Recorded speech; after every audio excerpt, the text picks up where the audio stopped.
In this video, we're going to discuss color management. We're going to tackle fundamental theory, common misconceptions, and demonstrate actual workflows in DaVinci Resolve. Now stick with us, because in order to understand this properly, we do need to go through some fairly deep topics. This is going to be fun though, chapter markers below. Let's start at the beginning. Cameras capture images, displays display images. When light falls on a camera's sensor, it generates voltage. That voltage must then be converted to zeros and ones that can be stored on the camera's memory card. A display must then convert those zeros and ones back into voltages that drive the panel or projector's pixels. The only way this process produces a meaningful image is if the display understands the way that the image was encoded in the first place. A known and documented standard must govern this process. An effective way to illustrate this concept is with the analogy of language. We can both communicate via email because we both understand English. When I write an email, I'll translate my thoughts into written words using the English language. When you read that letter, you'll translate those words back into thoughts using your understanding of the English language. If you don't understand English, if another language is your mother tongue, you won't be able to understand my email. You might comprehend parts of my email, but your understanding won't fully reflect the thoughts I was capturing. In the digital world, those languages that we use to communicate images from one device to another, they are called color spaces.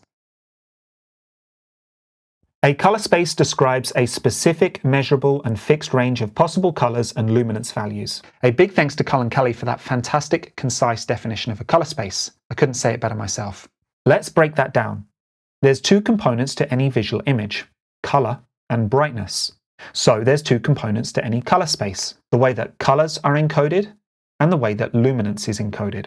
In other words, regarding color encoding, what's the reddest red that you can store in this color space? What's the greenest green? What's the bluest blue? What about luminance? Well, because the way that we perceive light is not linear, luminance values are typically encoded with clever maths. For example, a gamma curve might be used to encode luminance in a way that more closely matches our perception. Or a logarithmic function might be used to maximize the amount of dynamic range an image can contain. Currently, the most common color space that we use is Rec. 709. Hopefully that sounds familiar. If my camera records a Rec. 709 image, and I play it back on a TV that is designed to play a Rec. 709 image, then within reason, I'll see a faithful reproduction of what my camera recorded. The reason this works is because that is like writing an email in English and reading it in English. But as you're probably aware, many cameras shoot in non-standard color spaces. For example, a Sony camera might record in S-Log3 sgamut3.cine. An ARRI camera might use ARRI-Log3. When you view a log image on a Rec. 709 display, it comes out looking flat and desaturated. That's because the camera is speaking a flavor of log, but the monitor is speaking in Rec. 709. That's like writing an email in French, but trying to read it in English. Furthermore, new televisions are capable of using color spaces like Rec. 2020. To understand why there are so many color spaces, we need to understand the limitations of Rec. 709. Rec. 709 was created and adopted in the early 90s. Nowadays we think of Rec. 709 exclusively as a color space, but it was more than that. Its full name is International Telecommunications Union Recommendation Broadcast Television 709, or Rec. 709 for short. It contained standards for what at the time was the next big thing in television: high definition. It defined things like frame rate, resolution, and of course, color space. Now this has happened before. As always, economy played a big part in the development of this standard. If you're interested to see how it affected the shape of the image you watch, the aspect ratio, check out our video on the history of widescreen. Back to Rec. 709 though. Storage space is expensive. Bandwidth for transmitting video images is limited, so we want to encode images as efficiently as possible. At the time, most people were viewing television with CRTs. In fact, cathode ray tubes were the very finest in display technology. LCD and plasma technology was still in its infancy. Whatever the technology though, most displays were designed to achieve a maximum luminance of around 100 nits. There's also a limit to the colors these displays were capable of rendering. The same was true of the cameras being used to capture video. Why design a color space that can capture more colors and dynamic range than people will ever be able to see, or the cameras of the time could actually record? That would be like sending a 5.1 surround sound mix out to someone who is only listening on a mono speaker. As a result, Rec. 709 is inherently limited by the technology of its era. As camera and display technology progressed, the need for new color spaces that are capable of capturing more intense colors and more dynamic range emerged. Different color spaces are designed for different things. We're going to break them up broadly into 3 distinct categories. Rec. 709 and Rec. 2020 are primarily display color spaces. Yes, many cameras shoot Rec. 709 and Rec. 2020, but they tend to be consumer cameras like your phone or cameras designed for broadcast or electronic news gathering, where an image is wanted that's ready for broadcast immediately without any color management. Most log color spaces like ARRI log, Sony log, Canon log, they are camera or capture color spaces. For example, ARRI log is designed to complement ARRI's cameras and sensors. It's not intended as a delivery or display color space. It's optimized to juice as much information out of ARRI's sensors as possible. And then we've got color spaces like DaVinci Intermediate or ACES. We're going to call these scene color spaces.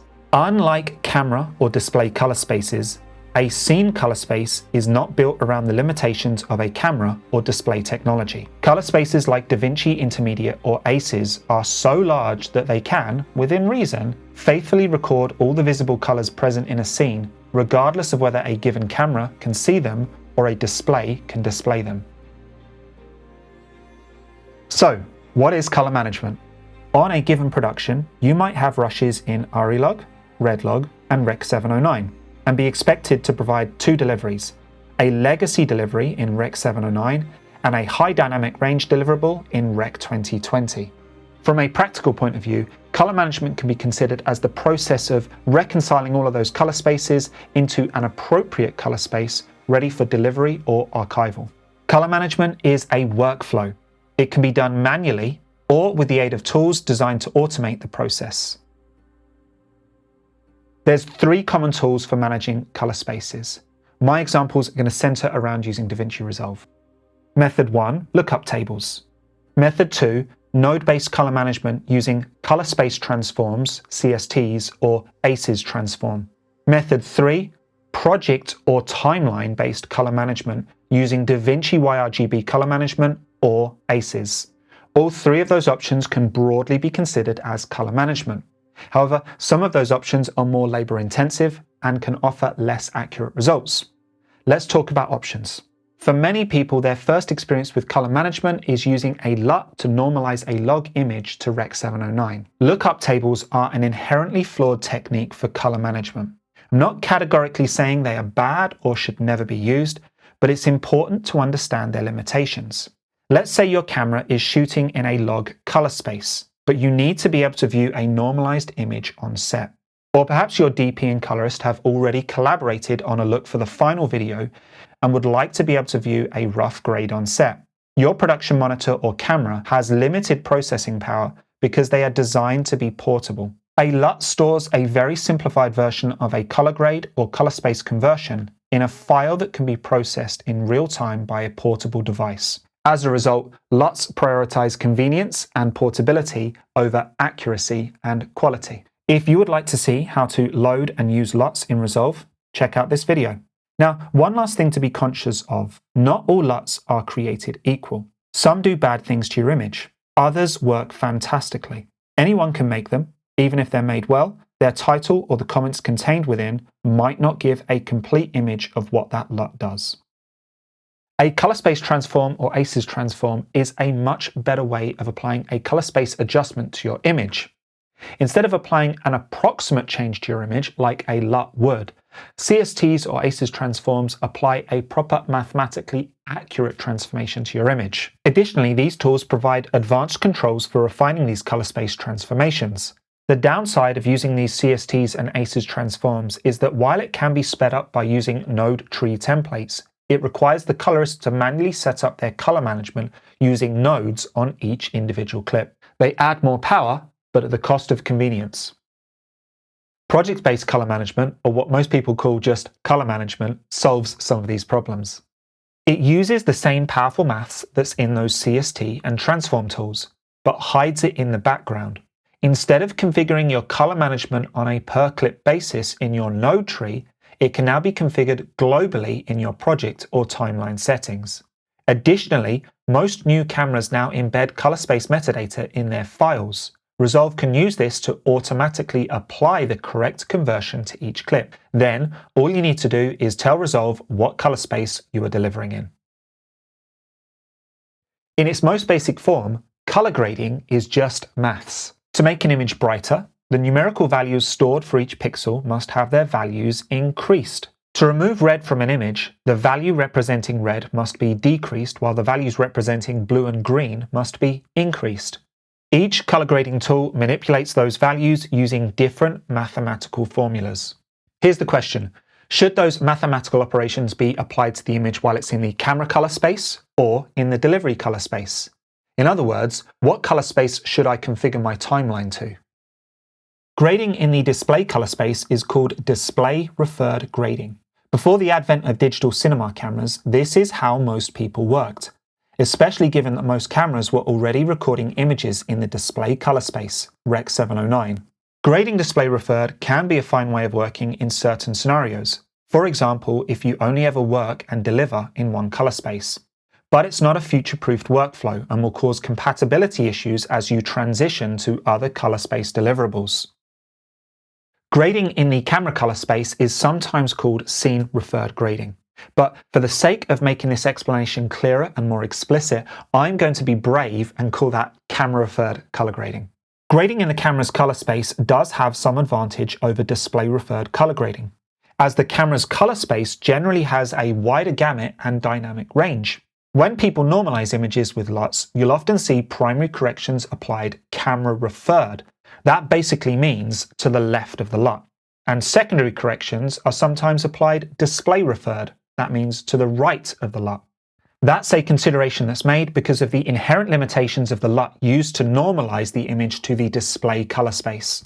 One of the problems with this workflow is that color grading tools will respond differently in different color spaces. So, for example, a color grade that's created in RE-log-C will not translate when copied to a shot that has been produced in a red color space, for example. This brings us on to our third option.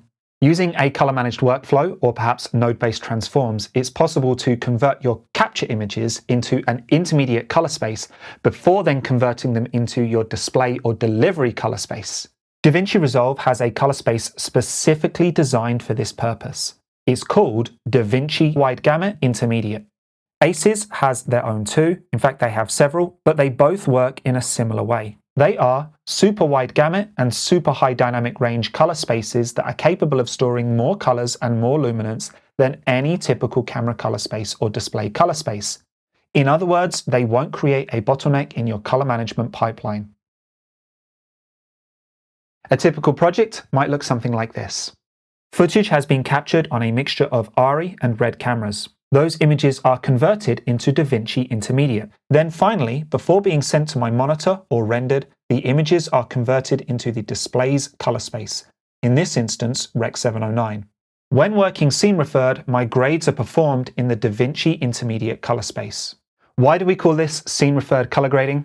Because in the process of converting the image into that intermediate color space, Resolve has undone all of the peculiarities that each camera baked into the image by using their own color space. In this scene-referred workflow, the image now more accurately represents the light that was present in the actual scene. In a scene-referred workflow that uses a wide gamut, high dynamic range color space, we eliminate the problems of camera-referred and display-referred workflows. This workflow is compatible with future high dynamic range and wide gamut deliverables, and color grades can be copied and applied consistently between footage that has been shot on different cameras. LUTs are a poor option for scene-referred workflows. So, should you use node-based manual color management or Resolve or ACES project-based color management?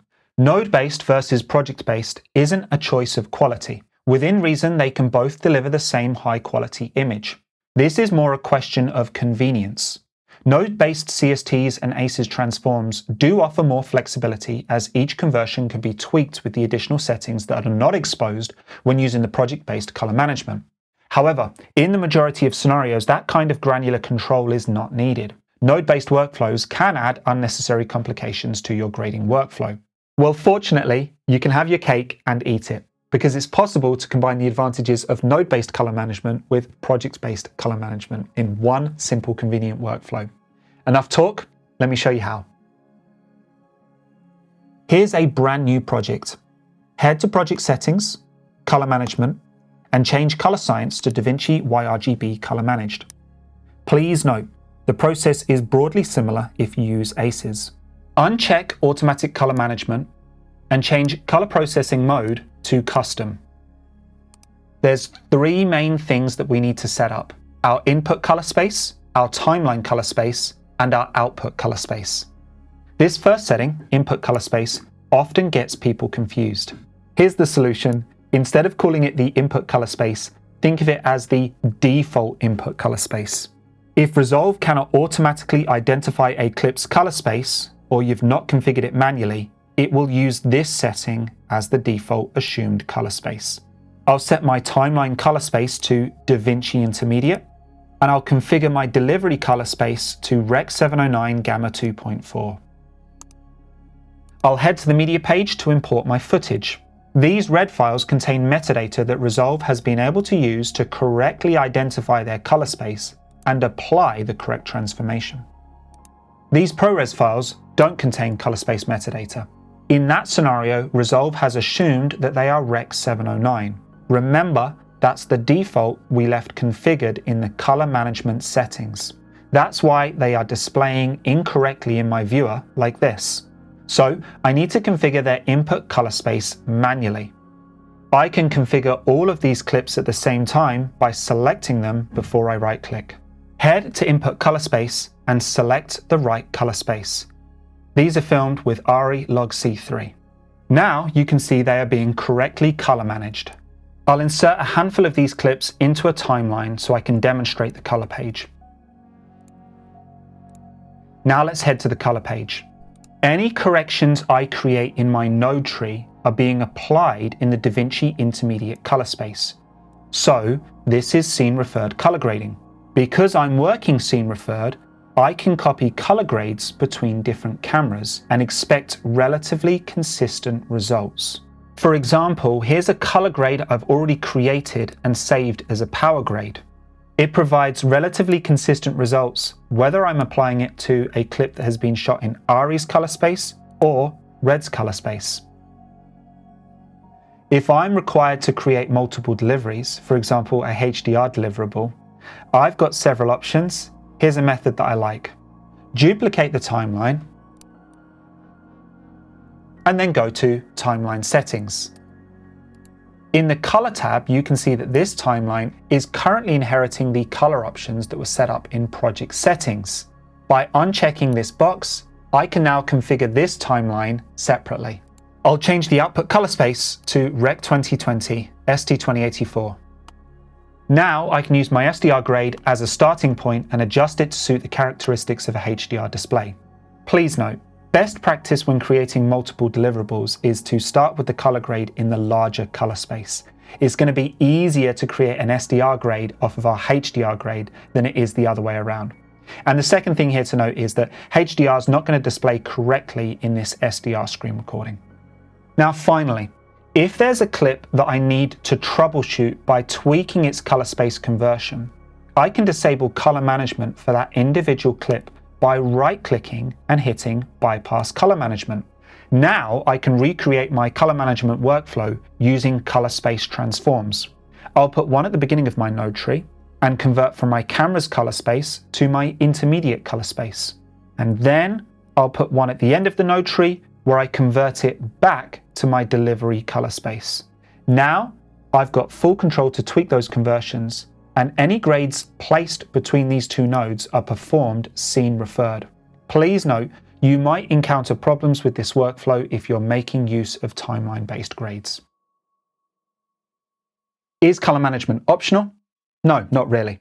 Most editors and colorists are working with footage that has been delivered in a variety of color spaces. So whether you're using LUTs, node-based transforms, or project-based color management, you are managing color. It's worth considering though if your current color management workflow is preserving the integrity of your images and whether it's working for you or against you. Even if you're working with media shot in Rec 709 and you're delivering in Rec 709, there are advantages to adopting project-based color management and color grading scene referred. You will be developing a consistent and scalable and sustainable workflow that you can take with you when you eventually transition to working on HDR content or log-based media. Please note, there is still a place for non-color managed workflows, for example, if you've got legacy tools that are critical to the job that you're doing. A lack of understanding of the color management process might lead some people to believe that it is a creative choice. No, color management is a technical process, not a creative one. So why wouldn't you use the most effective and efficient way of doing it? It's worth considering. To finish off, here's a couple of scenarios to consider. Maybe you've heard someone say something like this. Scenario 1. I like to normalize the image myself by adding contrast and saturation. Well, hey, if you like the results you get, who am I to argue? Results will vary. Some log spaces are easier to normalize this way than others. For example, Cinean log is designed to be easy to grade. Don't forget RE-log-C is very similar to Cinean. But please remember, log images are more than just low contrast, low saturation images. An uncolor managed log image displayed on a Rec 709 display was never meant to be the starting point for your grade. Log images are cleverly designed to juice as much information out of a camera as possible. Scenario 2. I like to use RE-log-C as my timeline color space. A colorist may have got used to grading camera referred in RE-log-C 3. That's the original RE-log. Therefore, even if they have transitioned to a color managed workflow, setting their timeline color space to RE-log-C means their tools will continue to operate in a familiar fashion. But please remember, it's smaller than color spaces like red wide gamut and Rec 2020. So you might be bottlenecking your pipeline. And it's a color space that's designed for capture. It's not designed to be used as an intermediate color space. Scenario 3. I like to use LUTs. Fantastic. It's a perfectly acceptable workflow. But please remember the limitations of LUTs, what they've been designed for. You're going to have to find LUTs for each camera color space you work with. And given the Wild West nature of LUT creation, you're going to need to make sure you vet those LUTs. Make sure that they're good ones. And finally, scenario 4. I prefer node-based color management with CSTs. Undoubtedly, this is the most flexible and powerful toolset for color management. But remember, time is money. Most filmmaking is a careful balance of quality and economy. There's benefits to avoiding unnecessary complication. If project-based color management gets you the same result 99% of the time, but with a lot less complication, it's worth considering. I hope this video was helpful. On the one hand, we've covered some really deep topics. On the other hand, we've only just scratched the surface of color management. It's not possible to cover color management comprehensively in just a single video. And please, forgive me if for the sake of being concise, I've made some generalizations, cut corners, or not considered factors that influence your workflow. Now, if you have any questions, please leave them down below in the comments. Hopefully, I've equipped you with enough background information now that you can make informed decisions about your color management workflow. That was my goal, not to just give you a bunch of rules that you could go apply, but to make sure you understood the theory behind color management. As always, this content does take time to produce. So if you found it helpful, please give it a like, consider sharing it, and of course, make sure you're subscribed so you don't miss out on future videos. And if you or your company have specific training needs that you think that we can help out with, please get in touch. Thanks for watching. See you soon.